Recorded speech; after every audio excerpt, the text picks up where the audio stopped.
Okay, brass tacks. Ever heard that old saying, brass tacks?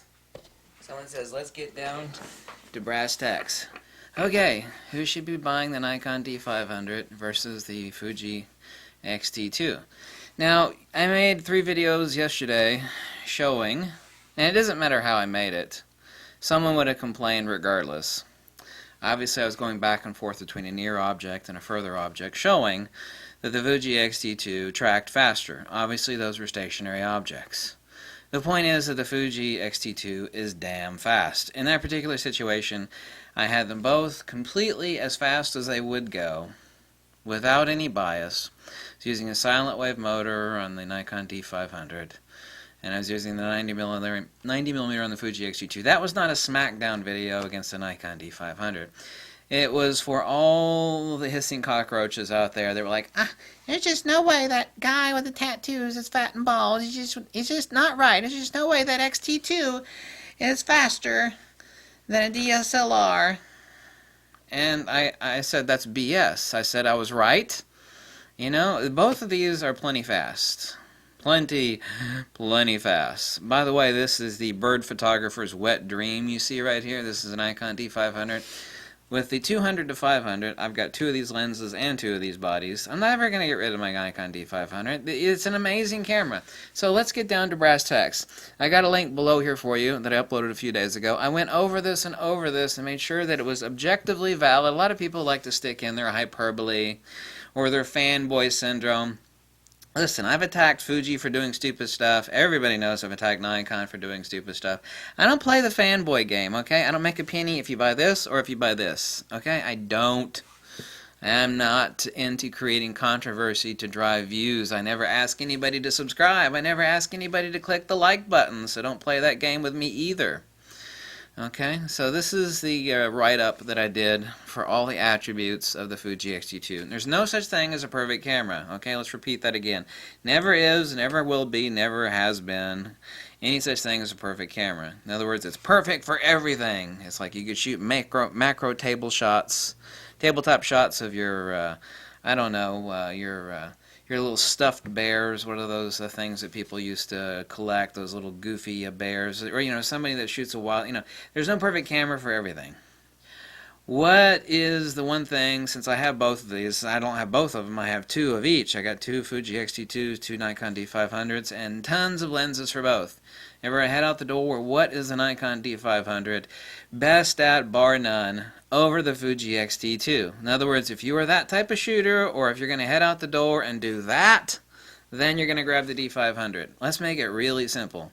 The answer to that is if you're going to go to a nightclub or like some sort of late night street event, a darkly lit concert, a nudie bar, no, I've never been to one of those, actually, believe it or not. Any sort of night photography? No, I'd be grabbing the Nikon D500. If I'm going to be doing some hardcore, which I'm not, I have done, long-distance wildlife photography, it's going to be the Nikon D500. Fuji just does not have gigantic glass like this. This lens is absolutely amazing, by the way. I just got done, and I made a video proving it, that you can actually do a handheld at 500 millimeters with the VR on at 1/13 of a second and get perfectly tack sharp shots. The vibration control on this lens, for example, shouldn't even exist. We're like 300 millimeter 2.8, 400 millimeter f2. Fuji does not have the gigantic glass. Nikon has decades and decades over Fuji for the gigantic glass. That's not to say you can't do decent wildlife photography with like the 50 to 140 or the 100 millimeter to 400 millimeter Fuji. However, I've never buy that lens. It's overpriced.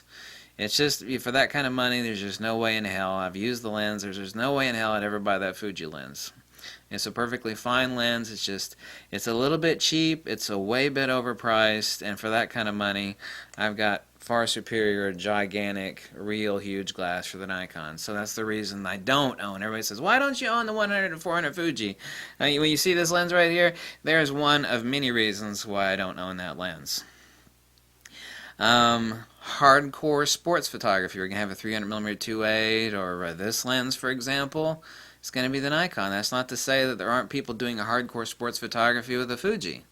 with a 50 to 140, which is really damn fast on the X-T2. The keeper rate, if you got two people, say the guys that are on rollerblades coming around the corner, I absolutely guarantee you that the keeper rate will be higher on the Fuji X-T2 than, say, someone using the equivalent of the 70 to 200, 2.8 on this Nikon, which the equivalent is the 50 to 140 on the Fuji. The keeper rate, in other words, when someone rounds the corner, the guy with the Nikon D500 and the 17 to 55, not the 17 to 55, but the I just stick on there a 24 to 70, or just say 150 millimeters. All right, just somebody coming around the corner. Brrr, the keeper rate on the on the Fuji X-T2 will be higher in a burst.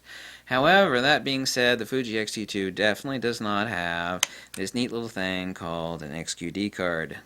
Okay, the Nikon D500, the deep buffer on it is undeniable.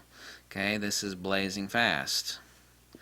The buffer on the X-T2 is rather amazing, but it's nowhere as deep as a Nikon D500. I mean, that's just undeniable. It's irrefutable. The other card obviously is an SD for backup, but for filming movies or just for shooting to card 1, shooting raw plus fine, or just shooting raw, the buffer is basically bottomless. Not exactly bottomless, but nearly bottomless on the Nikon D500.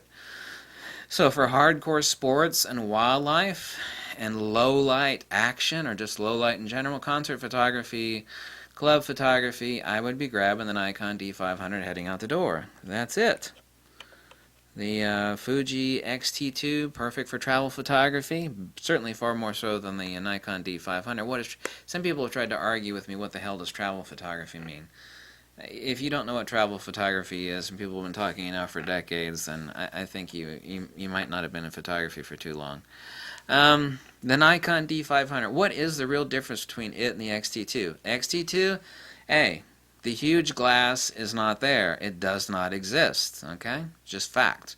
Real hardcore sports, action, wildlife, it just does not exist. That's not to say with the 70 to 200 2.8 equivalent, which is the 50 to 140 on the Fuji X-T2, you can't do hardcore sports and action. Plenty of people are doing it now, and they have been with pre-production prototypes now for months.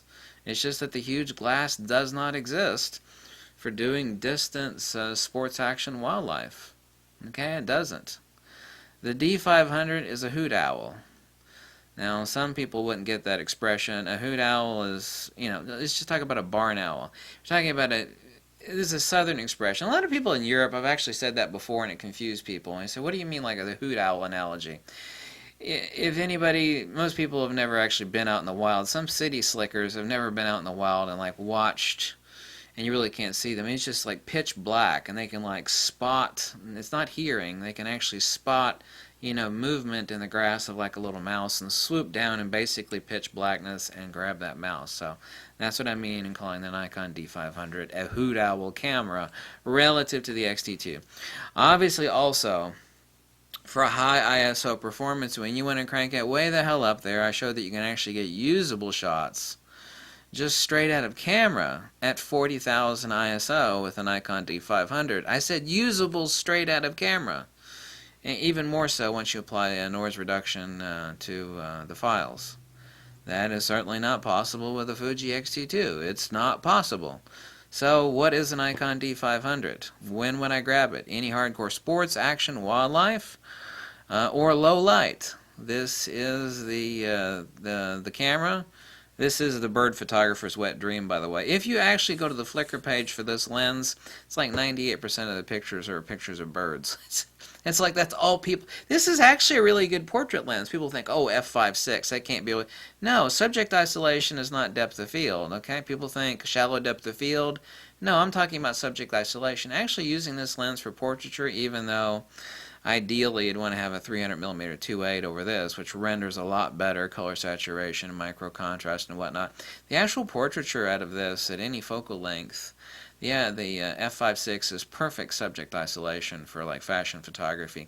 The type of compression that it actually gives you makes for very unique and beautiful portraiture.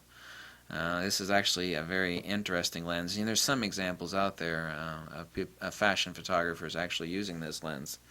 So that is what the Nikon D500 is. It has a super deep buffer. It's a hoot owl, big gigantic see in the dark camera. Awesome performer. It'll peel past the Fuji XT2 like hot rubber when it comes to high ISO. There's just no comparing. No one's gonna. Anybody tries to compare high ISO performance of the XT2 to the Nikon D500, it's an idiot. They're so far apart. You're just an idiot to even think of trying. Same thing, not with low light autofocus acquisition, which the X-T2 is actually excellent. I found on stationary objects able to track equally the same as the Nikon D500. However, would I take it to a concert for low light or low light street photography or some sort of a nightclub thing? No, I would not. I would bring the Nikon D500. Anything else that the Nikon D500 is capable of, I'm going to be grabbing the Fuji XT2. It's smaller, it's simpler, the autofocus tracking is faster, the keeper rate is higher. So that's it. So that's the comparison. So if you're hardcore sports action, low light, or you need super high ISO, then grab the D500. Of course, it also depends what sort of lenses you have. Fuji doesn't have the huge lenses. They just don't.